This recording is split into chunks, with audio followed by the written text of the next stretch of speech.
जय। श्री सद्गुरुदेव भगवान की जय। जय जय श्री राधे, जय जय श्री राधे, जय जय श्री राधे श्याम। परम मंगल में प्रकलेश्वर अकारण करुणा वरुणालय भक्त वंशा कल्पतरु श्री तड़ित वृंद पीताम्बरधारी आनंद कंद परमानंद मेरे बालकृष्ण प्रभु की वांगमयी प्रतिमूर्ति श्रीमद् भागवत महापुराण भक्त ज्ञान यज्ञ। आज गोविंद कृपा भगवत कृपा से संत महापुरुषों की पावन अजीम अनुकंपा से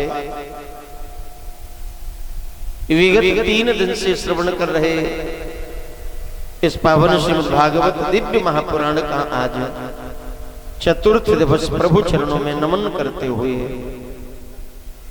प्रारंभ करें। एक बार प्यार से कहें राधे राधे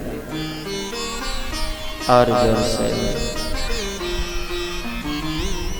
कल हमने यहाँ भगवान की पावन कथा में भगवान के अनेक अवतारों की कथा श्रवण करी।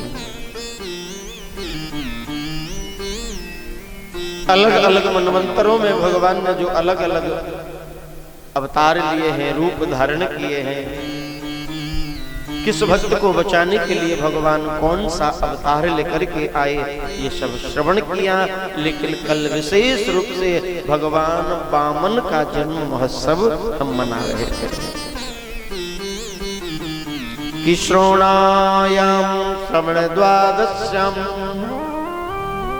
मुहूर्ते अभिजित प्रभु सर्वे नक्षत्र ताराद्या चक्रुस्तस्य दक्षिणम्। देवताओं के हित के लिए भगवान वामन अंगुल के वामन बनकर के पधारे।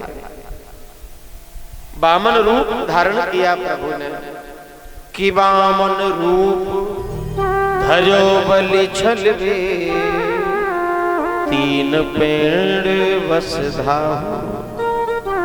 बलि को छलने के लिए, देवताओं के हित के लिए भगवान ने ये बाल रूप वामन का बनाया।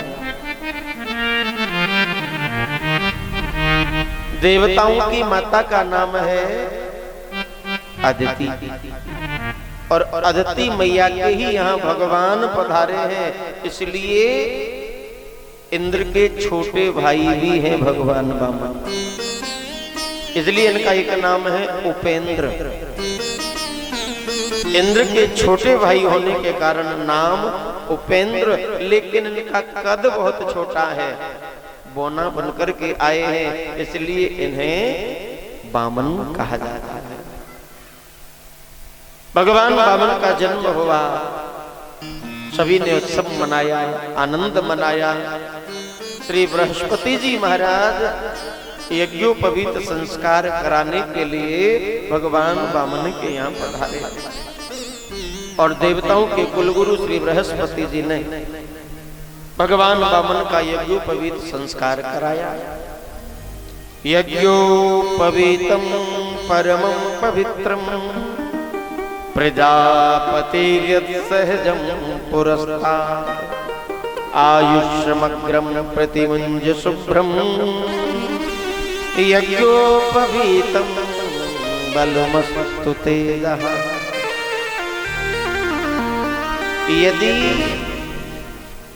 ब्राह्मण कुल में बालक ने जन्म लिया है तो 11 वर्ष की अवस्था में उसका यज्ञोपवीत संस्कार हो ही जाना चाहिए।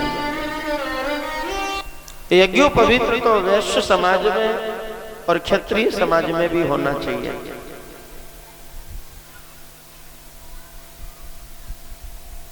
मनुष्य जीवन के सज्जनों 16 संस्कार होते हैं। गर्भाधान से लेकर अंतिम संस्कार तक, गर्भाधान,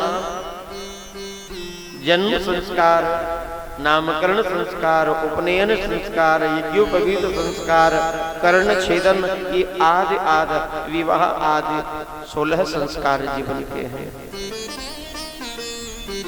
यज्ञोपवीत संस्कार अवश्य होना चाहिए।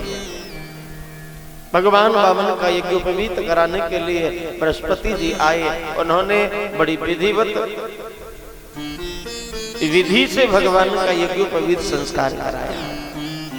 एक छोटी सी झोली भगवान वामन को पकड़ाई और कहा कि ये नियम है, यज्ञोपवीत के समय तुम जाओ और यहाँ जितने भी आगंतुक आए हैं इन सब से भिक्षा मांग कर के लाओ। भगवान वामन छोटी सी झोली लेकर के और छोटे छोटे कदमों से चल पड़े हैं सभी के सन्मुख भिक्षा मांगने के लिए। और जैसे सबके सन्मुख भगवान गए तो सबने कुछ ना कुछ भगवान को दिया। ब्रह्मा जी पधारे हैं, उन्होंने कमंडल प्रदान कर दिया।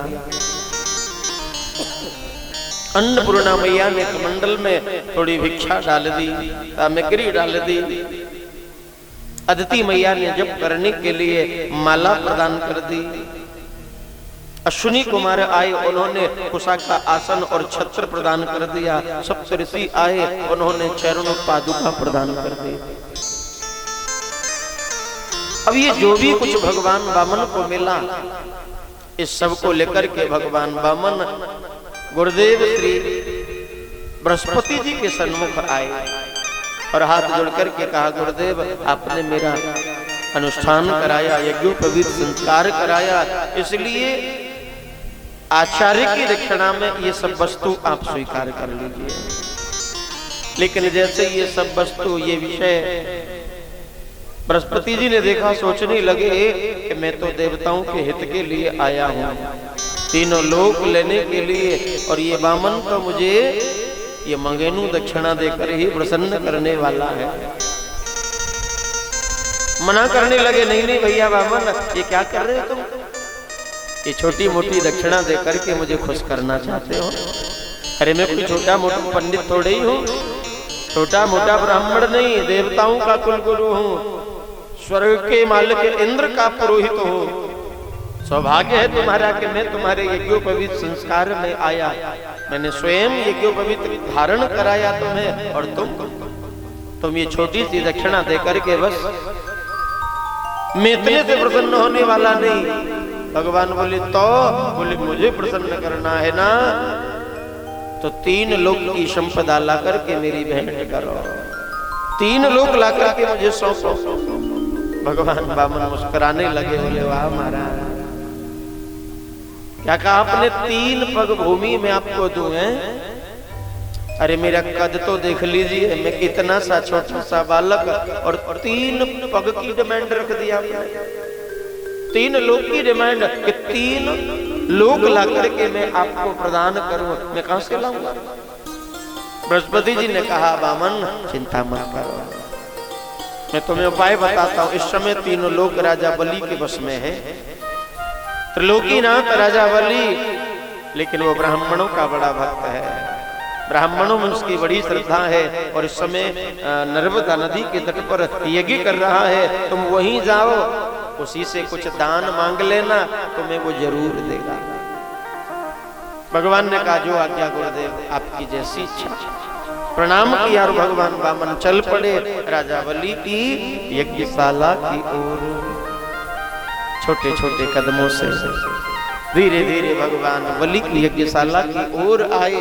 बलि यज्ञ कर रहा है, भगवान आकर के यज्ञ के द्वार पर खड़े हो गए।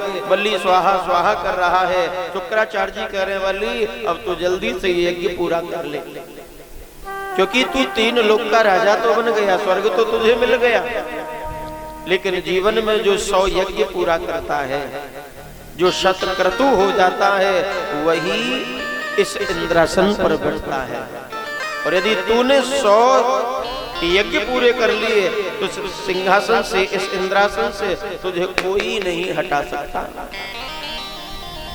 100वां यज्ञ चल रहा है बलि का। बस पहुंच गए भगवान वामन।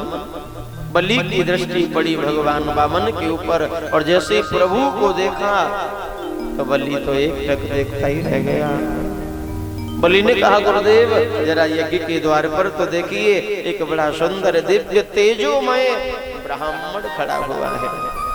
मेरे यज्ञ द्वार पर कोई ब्रह्मचारी ब्राह्मण आया है, देखिए तो सही ये कितना सुंदर है। बलि दौड़ा दौड़ा आया, भगवान वामन को प्रणाम किया। स्वागतम ते नमस्तुभ्यम ब्रह्मन् किम करवामते। हे ब्राह्मण देव, मैं आपको प्रणाम करता हूँ, आपका स्वागत करता हूँ। आइए पधारिए, बड़ी कृपा करिए आप। किम करवामते, क्या कारण है कहिए, मैं आपकी क्या सेवा करूँ। भगवान बोले नहीं नहीं भगत बलि, हम तो यहाँ से निकल रहे थे, यज्ञ हो रहा था, बस मन हुआ कि दर्शन कर ले, सो रुक गए भैया। बलि कह रहा महाराज आपने बड़ी कृपा करी, आपने तो मेरे आंगन में आकर के, मेरे यज्ञ में आकर के इस यज्ञ को सफल कर दिया।